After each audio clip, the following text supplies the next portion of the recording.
Planet of the Fakes for Boys and Girls. The Impact of Early Medical Treatment in Transgender Youth.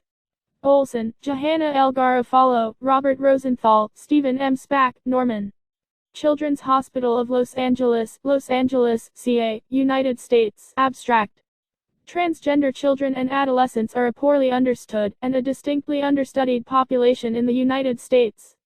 The limited available data suggest that transgender youth who are gender dysphoric, persistently distressed about gender incongruence, are at increased risk for negative mental and medical health outcomes, including anxiety, depression, HIV acquisition, suicide, and substance use compared to their peers.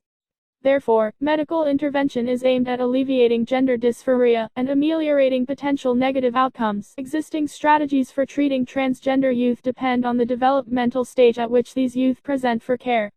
For those transgender youth that present for care in the early stages of pubertal development, treatment is aimed at suppressing their endogenous puberty in order to avoid the development of undesired secondary, sexual characteristics that intensify the distress associated with gender incongruence.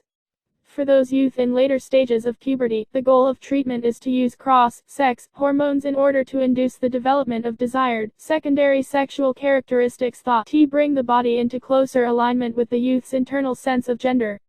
In 2011, the Institute of Medicine emphasized a clear need for the development of evidence-based and rigorous research aimed at understanding the health implications of hormone use in transgender individuals. The proposed study networks 4 academic sites around the country: Children's Hospital Los Angeles / University of Southern California, Boston Children's Hospital, Lurie Children's Hospital of Chicago / Northwestern University, and University of California, San Francisco, with dedicated transgender youth clinics to conduct a multi-site, observational study, examining the physiological and psychosocial outcomes of existing medical treatment protocols for transgender youth with gender dysphoria. The study will include 2 groups of gender dysphoric youth, one in the earliest stages of pubertal development to assess the impact of puberty suppression, and one in later stages of pubertal development to assess the impact of cross-sex hormones for gender transition.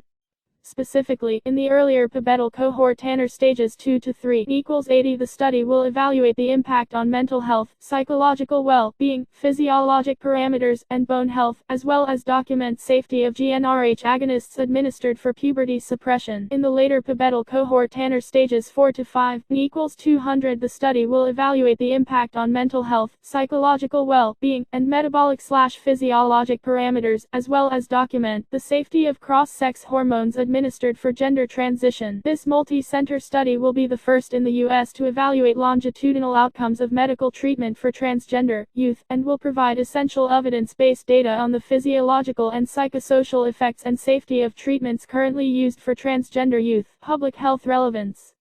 The Institute of Medicine's 2011 report, The Health of Lesbian, Gay, Bisexual, and Transgender LGBT People, calls for the development of evidence-based and rigorous research aimed at understanding the health implications of hormone use in transgender individuals. The goal of the proposed research is to conduct a multi-site, observational study, examining the physiological and psychosocial outcomes of existing medical treatment protocols for gender dysphoria in 2 cohorts, early pubertal and late pubertal transgender youth. Like, comment, share, follow, subscribe, then visit www.amr-ecad